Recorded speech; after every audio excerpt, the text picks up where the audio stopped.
안녕하세요. APJ에서 텔코 클라우드와 데이터 센터를 담당하고 있는 시스코 옥재범이라고 합니다. 이번 시간에는 통신 사업자에게서 일어나고 있는 어플리케이션의 변화와 이 변화가 추구하고자 하는 클라우드 네이티브가 무엇인지에 대한 개념, 그리고 어떠한 접근 방식을 취하고 있는지에 대해서 말씀을 드려보는 시간을 갖고자 합니다. 자, 이게 이번 시간에 말씀드릴 목차인데요. 먼저 텔코 클라우드 환경이 어떤지, 그러한 주변에 어떠한 변화들이 진행되고 있는지에 대해서 살펴보고요. 이러한 변화가 과연 그럼 어플리케이션이 어떻게 변화하는지에 대해서 이끌어가는지, 이러한 것들에 대해서 잠시 이야기를 나눠보고자 합니다. 자, 이를 바탕으로 마지막으로 시스코는 그러면 통신 사업자들에게 제공하는 네트워크 펑션이라고 하는 소프트웨어가 어떻게 진화해야 된다고 보는지에 대해서 말씀을 드린 후 이번 시간을 정리해 보고자 합니다. 자, 먼저 텔코 클라우드 환경을 저희가 한번 살펴보도록 하겠습니다. 텔코 클라우드의 환경을 그림으로 도식화해 본 것인데요. 다들 잘 아시다시피 기본적인 모델은 중앙의 몇 개 안 되는 데이터 센터에 모든 서비스와 네트워크 펑션을 제공하는 것들이 다 위치해 있습니다. 이러한 중앙 집중형으로 다 구성돼서 그 뒷단에서 인터넷 또는 모바일 서비스, 그리고 비디오 서비스 또는 캐시 서비스들이 제공하는 형태로 이루어져 있다고 보시면 될 것 같고요. 그런데 이러한 것들이 조금씩 변화를 하고 있습니다. 4G에서 5G로 넘어감에 따라서 백엔드 시스템과 상호 연동을 하기 때문에 사실 전진 배치나 분산 배치에 대한 효과가 미미한 제어부를 제외한 유저 플레인을 담당하는 펑션들을 엣지라고 하는 부분으로 전진 배치시키게 되어 있고요. 이러한 것들이 일어남에 따라서 특히나 모바일 사업자 이런 경우에는 그 전진 배치된 네트워크 펑션 뒤에 바로 가입자들의 서비스를 담당하는 비디오나 클라우드 게이밍이나 SD-WAN 간 것들을 전진 배치하는 효과를 볼 수가 있습니다. 더 나아가서 특히나 모바일 네트워크인 경우에는 기존의 폐쇄형으로 이루어져 있던 랜 구조 그리고 라디오 구조들을 바꿔보고자 하는 움직임이 일어나고 있고요.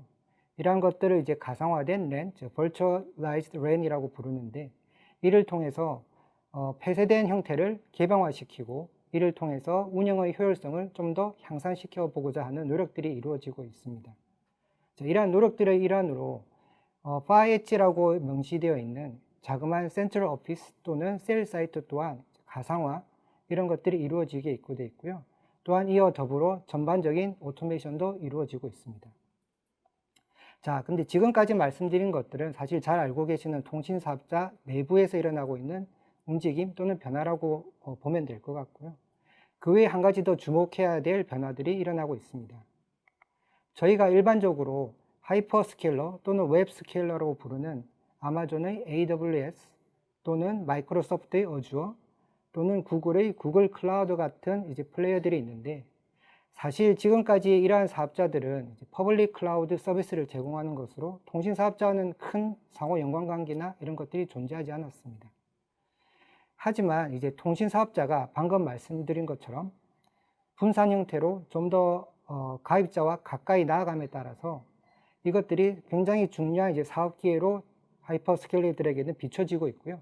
그러다 보니까 하이퍼스케일러들이 좀 더 적극적이고 대담하게 사업 영역들을 확장하려고 시도를 하고 있습니다. 이러한 일환으로 사실 전진 배치된 엣지의 텔코 사업자와 자신들이 전 세계의 주요 거점 지역인 도시들에 가지고 있는 엣지 데이터 센터를 직접적으로 연결하는 것들을 추구하는 것이 하나의 방편이고요. 또 경우에 따라서는 좀 더 나아가서 통신 사업자의 엣지 사이트에 자기들의 클라우드 스택을 직접 설치하는 형태의 파트너십을 가져가기도 합니다. 자, 이러한 파트너십을 가져감에 따라서 자신들이 기존에 가지고 있지 못했던 가입자로 좀 더 접근할 수 있는 인프라를 확보하는 이점을 누릴 수가 있게 되어 있습니다. 또 이제 몇 가지 통신 사업자들과 그리고 아마존과 마이크로소프트 어주어 같은 경우에는 더 나아가서 실제로 통신 사업자뿐만이 아니라 기업 사이트에 직접적으로 설치할 수 있는 클라우드 스택을 이제 구성을 하고 제한하는 형태로도 접근을 하고 있습니다. 사실 이러한 것들이 가능했던 것은 통신 사업자들이 가지고 있던 레스트 마일이 앞으로 더욱더 하이퍼스케일러 사업자들에게는 중요한 자원이 될 수 있다고 하는 것들을 판단할 수 있는 계기가 되었다는 게 있고요. 통신 사업자 입장에서는 반대로 새로운 사업을 이끌어 나가는 데 있어서 자기들이 혼자 투자해서 비즈니스 모델을 만들어 가기에는 굉장한 위험 부담들이 있기 때문에 이러한 것들을 낮추고자 하는 그러한 상호 간의 이해관계가 맞아떨어졌기 때문에 이러한 움직임들이 일어나고 있다고 볼 수 있을 것 같습니다. 그래서 사실 이제 주요 리서치 기관들의 자료를 좀 살펴보면 기존의 망에서 진화하고자 하는 텔코의 요구사항과 그리고 하이퍼스케일러들의 새로운 비즈니스에 대한 요구사항이 서로 만나다 보니 이제 두 군데서 이제 엣지를 어떻게 바꿔보자라고 하는 움직임이 이제 가시화되고 있고요.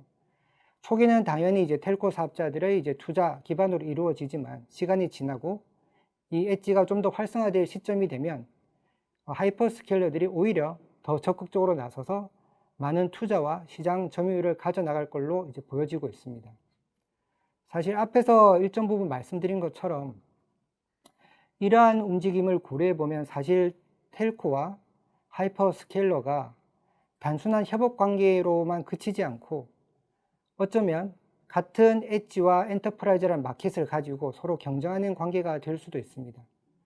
이럼에도 불구하고 어찌 보면 적과의 동침과 같은 것들이 일어나고 있는데 이것들은 아무래도 현재까지 이제 5G로 시작은 했지만 불분명한 이제 비즈니스 모델 이런 것들이 아마도 주요 트리거가 되지 않았나라고 생각이 되고 있습니다. 그럼 이런 환경에서 이제 두 큰 집단이 사실상 협업 또는 경쟁을 하고 있는데 이제 각자의 역량을 네 가지의 이제 분류해서 한번 살펴보도록 하겠습니다. 자, 당연히 이제 통신 사업자 입장에서는 자신이 가지고 있는 주요한 인프라가 강점일 것이고요. 그리고 자기가 이미 보유한 고객들에 대한 정보들, 그에 대한 정책들이 가장 큰 강점일 것입니다. 그리고 통신 사업자인 경우에는 또한 이제 통신 사업자 특화된 고성능, 고가용성의 이제 네트워크 펑션을 제공하는 소프트웨어들을 운영을 하고 있고요. 이제 이러한 것들을 중앙에 놓을 거냐, 분리할 거냐에 대한 이제 강점을 가지고 있다고 볼 수 있을 것 같습니다. 하지만 반대로 살펴보면 하이퍼스케일러는 기존의 퍼블릭 클라우드에서 숙련되고 단련된 자기들만의 노하우와 많은 광범위한 이런 우군들을 가지고 있다고 볼 수 있을 것 같고요. 그러한 클라우드 환경에 맞춰서 애플리케이션의 구조 뿐만 운영 방식들을 과감하게 바꿀 수 있는 그러한 이제 적극성과 이제 열린 접근 방식을 고수하고 있습니다. 이런 것들이 사실 지금까지는 어떻게 보면 서로 나눠진 경기를 바탕으로 충돌이 일어나지 않았는데 하이퍼스케일러는 앞에서 말씀드린 사업 비즈니스로 확장을 하기 위해서 때로는 네트워크 펑션을 제공하는 벤더와 협업을 하거나 또는 벤더를 아예 인수를 해버리는 일들이 일어나고 있고요. 또 하나는 이제 한 번 더 나아가서 통신사업자의 인프라를 확보하기 위해서 파트너십까지 이제 확장하는 형태로 진행이 되고 있습니다. 자, 그럼 이러한 환경에서 그러면 어떠한 차이들이 일어나고 있는지 이제 간단히 한번 도식화해 본 것인데요. 왼쪽 편은 이제 저희가 말씀드린 하이퍼스케일러들의 움직임을 보여드립니다. 하이퍼스케일러들은 자신이 추구하고자 하는 비즈니스 모델 또는 어플리케이션이 있으면 그것들에 대한 작은 시작과 쉬운 확장 그리고 변경들을 이제 수행할 수 있는 환경과 어플리케이션 구조를 가지고 있는 반면에 오른쪽 편에 대두되는 통신 사업자들은 기존의 전통적인 모놀리틱 애플리케이션 구조를 가지고 기존의 전통적인 운영 방식을 고수를 하다 보니 특정한 패치가 되었건 신규 기능 추가가 되었건 이런 것들을 진행을 하려면 테스트부터 시작해서 실제 투입까지 수개월에서 1년 이상 걸리는 이제 굉장히 느린 프로세스를 여전히 가지고 있습니다. 그런데 이제 시장에서는 이제 5G는 이러한 것들을 실제적으로 바꿔보고 통신 사업자가 실제 클라우드화 할 수 있는 이제 중요한 기점이 될 거라고 보고 있고요. 그러다 보니까 이제 표준 기관들도 기존에 있던 웹 서비스들 그리고 클라우드 기술들을 좀 더 이제 표준에 접목을 시키려는 노력들을 하고 있습니다. 이런 것들을 통해서 통신사업자가 좀 더 빠르고 웹 환경에 적응되고 하이퍼스케일들과 경쟁할 수 있는 모델로 바꿔가려고 하는 게 이제 전반적인 시장의 동향이라고 보여드릴 것 같고요. 사실 애플리케이션 진화 자체에 대해서는 이제 통신사업자가 전문가가 아닌 관계로 그 자체를 주도하지는 못하지만 하이퍼스케일러들에서 잘 이루어진 모범 사례들을 도입함으로써 자신의 기존의 레거시한 환경들을 좀 더 미래 발전적인 방향으로 바꿔갈 수 있는 시도가 이루어지고 있는 것이 전반적인 움직임이라고 요약드릴 수 있을 것 같습니다. 자, 그럼 이런 환경에서 애플리케이션의 실제적인 구조 진화가 어떻게 일어나고 있는지 간단히 말씀드려 보도록 하겠습니다. 사실 몇 년 전으로 기억을 좀 돌려보도록 하겠습니다.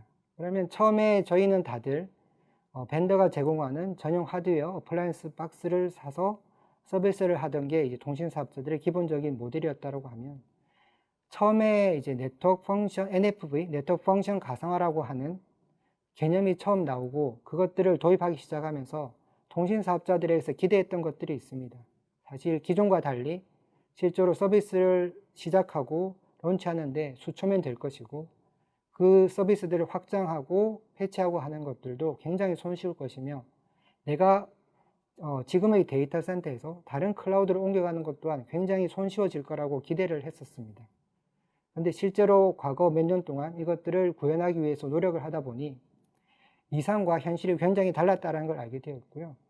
사실 그 기반에 깔린 것은 가장 큰 요소이면서 가장 중요한 애플리케이션 자체는 전혀 손을 대지 않고 그 밑에 깔려있던 하드웨어를 범용 X86 서버로 변경한 것에 머물렀다는 게 가장 이제 큰 패착이 아닐까라고 생각이 됩니다.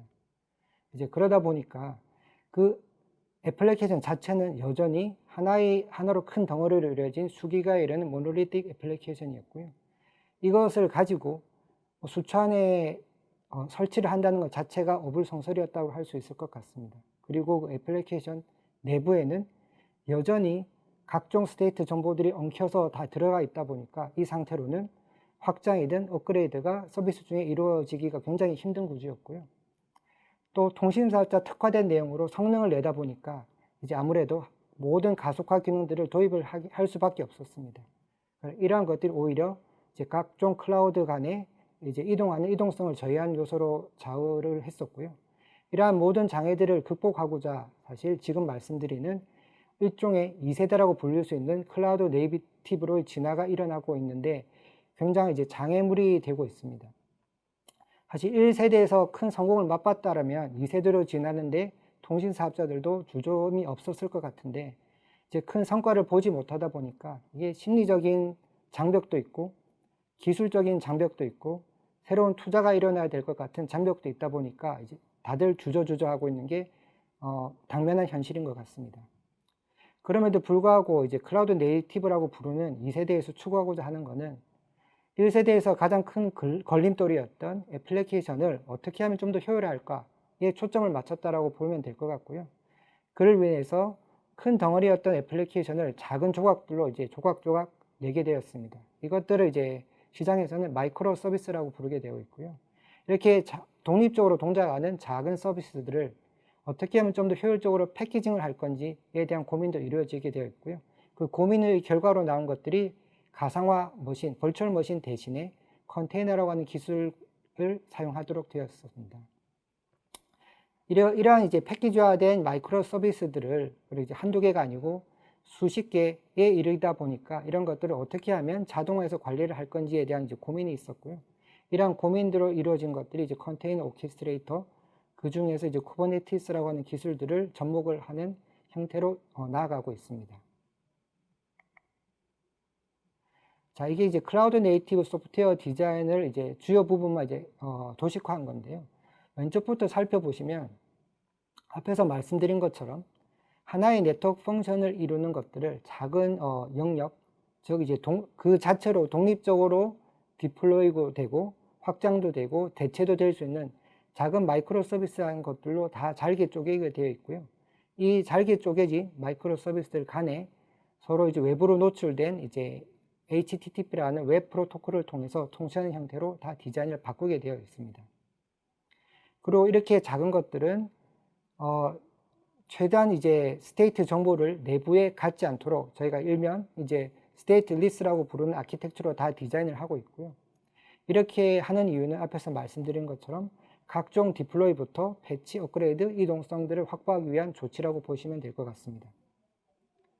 이렇게 상태 정보를 갖지 않게 됨으로써 사실 업그레이드 같은 것들은 이 작은 마이크로 서비스들을 띄우는데 수초밖에 소요가 되지 않습니다.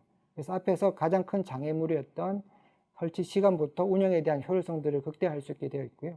대신에 이제 이러한 분리된 세션 정보들을 저장하는 공간은 여전히 필요한데 이런 것들은 데이터 스토어라고 하는 별도의 영역과 별도의 이제 복사 방식들을 이제 도입하게 되어 있습니다. 이제 이러한 컨셉들을 접목을 하다 보니 마이크로 서비스화된 구조는 기본적으로 저희가 3티어라고 부르는 3단계의 계층으로 구성이 되어 있고요. 더 나아가서 이러한 이제 작은 서비스들을 효율적으로 모니터링하고 관리할 수 있는 플랫폼적인 측면 또한 이제 도입이 필요하게 되었습니다. 이제 그러다 보니까 이제 벤더에 맞는 특화된 이제 커먼한 서비스 레이어들이 이제 만들어지게 되어 있고요. 이러한 서비스들이 전반적으로 어떻게 패키지화돼서 딜리버리 될지는 이제 벤더마다 일종의 특화 또는 이제 차별화된 포인트라고 볼 수 있을 것 같습니다. 자, 이렇게 이제 만들어진 소프트웨어들을 이제 패키징해서 딜리버리하고 운영하는 것들이 이제 컨테이너와 쿠버네티스의 역할들일 거고요. 이것들은 사실 밑에 있는 플랫폼, 즉 하드웨어와의 의존성을 이제 최소화하는 것들이 목표이고요. 이제 그런 형태로 디자인되다 보니까 이렇게 패키지한 소프트웨어들이 랩이든 상용 환경이든 또 다른 클라우드든 옮겨가는 것들이 전 세대 대비 굉장히 이제 수월해졌다라고 말씀드릴 수 있을 것 같습니다. 자, 이러한 구조적 진화를 통해서 이제 궁극적으로 이루고자 하는 것들은 사실 텔코의 입장에서는 기존에 가져가고 있던 느린 디플로이나 운영 방식 그리고 서비스 도입 방식 이런 것들을 이제 개선시키고 이런 것들을 통해서 궁극적으로는 내가 새로운 서비스를 론치를 할 때 어떻게 하면 좀 더 쉽고 유연성 있게 접근을 할 것인가에 대한 이제 기대 효과가 있는 것이고요. 또 하나는 이제 이런 것들을 운영을 할 때 기존처럼 아무래도 세션에 얽매이다 보니까 메인테너ンス 시간을 따로 가져가야 되고 하는 이제 장벽들을 넘어가서 실제로 서비스 중에도 네트워크 펑션 자체를 업그레이드 할 수 있는 이런 것들의 운영상의 효율성을 극대화하고자 하는 게 텔코의 기대 효과 중에 하나라고 보입니다. 또 하나는 앞에서 살펴보신 것처럼 이게 단순히 중앙 집중화된 방식에 머물리지 않고 앞으로 가면 갈수록 이제 넓은 형태로 분산되고 전진 배치되고 때로는 텔코의 프라이빗 클라우드와 퍼블릭 클라우드 간에 왔다 갔다 하는 이동성 또한 이제 필요할 때가 있을 거라고 기대가 되고 있고요. 이러한 이제 것들을 이제 만족시킬 수 있는 구조가 이러한 소프트웨어의 궁극적인 변화가 필요한 상황이 아닐까라고 생각이 됩니다. 그리고 한 가지 더 이제 생각해 보아야 될 부분이 있는데요. 이제 마켓에서 이제 가장 흔하게 혼동하는 부분이 그러면 컨테이너와 클라우드 네이티브는 같은 것이 아니냐라고 하는 부분들이 있는데 앞에서 말씀드린 것처럼 엄밀히 들여다보게 되면 컨테이너가 클라우드 네이티브를 의미하지는 않고요. 클라우드 네이티브에서 추구하고자 하는 소프트웨어의 변화가 있고 그 변화된 소프트웨어를 어떻게 패키징 할 건지를 담당하는 것들이 이제 컨테이너라고 볼 수 있을 것 같습니다. 제가 굳이 잠시 시간을 내서 이러한 것들을 말씀드리는 이유는 시장에서 보면 기존의 가운데에 있는 이제 레거시한 기존의 하나의 큰 덩어리인 모놀리틱 애플리케이션이 있는데 시장에다가 이제 마케팅적으로 우리 솔루션은 클라우드 네이티브화 되었다라고 하는 것들을 이제 내세우기 위해서 일종의 숏컷을 택하는 경우죠. 해서 전공법을 택하지 않고 기존의 아키텍처를 건드리지 않은 상태에서 그대로 컨테이너에다 패키지하는 형태로 취하는 것들도 있는 것으로 파악되고 있습니다. 사실 저희가 클라우드 네이티브로 가고 마이크로 서비스로 진화하는 목적 자체는 기존 소프트웨어가 갖고 있는 한계를 극복하고자 함인데 지금 숏컷으로 진행하는 방식은 그런 한계점은 그대로 둔 채 그냥 컨테이너라고 하는 외형만 바꾼 형태라고 볼 수 있을 것 같습니다. 사실 이러한 접근법으로 가게 되면 단기적으로는 뭔가 이런 것 같을 수 있으나 궁극적으로 클라우드 네이티브를 제공하고자 했던 그런 효율성들은 전혀 포함할 수가 없는 형국이 되기 때문에 지양해야 될 방향이 아닌가라고 생각이 되고요. 궁극적으로 나아가고자 하는 방향은 실제로 애플리케이션 진화를 통해서 효율성을 극대화하고자 하는 방향이 아닐까라고 생각이 됩니다.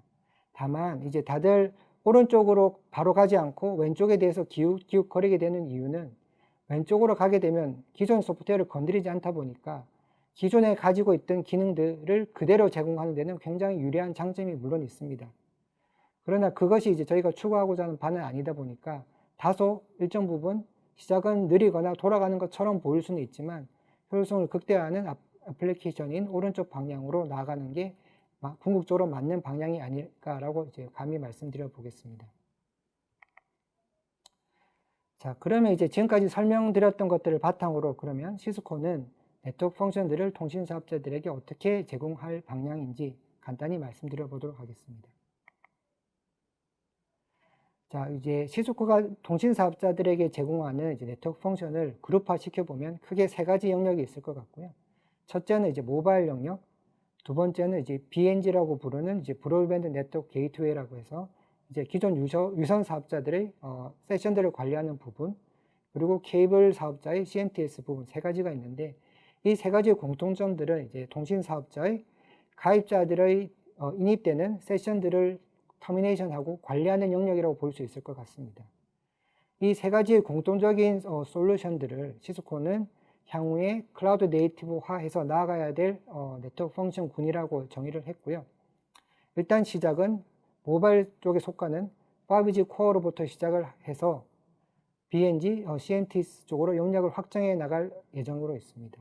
그리고 모든 시작은 통신사업자의 네트워크 펑션, 특히나 이제 유저의 네트워크 IO가 심하지 않은 제어부 부분부터 시작을 하고 있고요.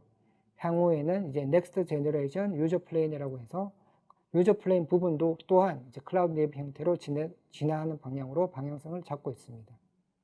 자, 이러한 이제 아키텍처를 바탕으로 이제 설계된 모바일, BNG 그리고 이제 케이블 쪽의 솔루션들을 때로는 이제 통신 사업자의 프라이빗 클라우드, 경우에 따라서는 퍼블릭 클라우드에 설치하는 형태를 지원할 계획을 가지고 있습니다. 자, 지금까지 말씀드렸던 것들을 간단히 정리해 보도록 하겠습니다. 통신 사업자 내부의 요소도 있었지만 사실 통신 사업자가 아닌 외부적인 요소, 즉 하이퍼 플레이어들이 어떻게 이제 텔코 마켓으로 진입하고 통신 사업자와 엣지와 엔터프라이즈 마켓을 놓고 경쟁할지에 대한 것들에 대해서 이제 좀 더 신경을 써야 될 상황이 되었고요. 이러한 것들을 고려하면 그럼 클라우드라는 환경에서 어떻게 더 경쟁적으로 그리고 효율적으로 경쟁할지에 대해서 텔코 통신 사업자들도 좀 더 고민을 해야 될 시점이 되었다라고 보여집니다. 이러한 환경적인 요소를 고려하면 통신 사업자들도 클라우드 네이티브 환경으로 진화하는 데에서 고민할 시점이 되었다라고 보고요. 다만 이제 이게 워낙 구조적으로 많은 변화를 도모하는 것으로 이제 보여질 수 있기 때문에 사실 이제 통신 사업자 입장에서는 다소의 심리적 그리고 기술적 그런 장벽들이 있을 수 있다는 것도 충분한 사실인 것 같습니다. 그러다 보니까 이제 본격적인 도입까지는 일정 부분 시간이 이제 필요할 수도 있는 상황인 것으로 이제 보여집니다.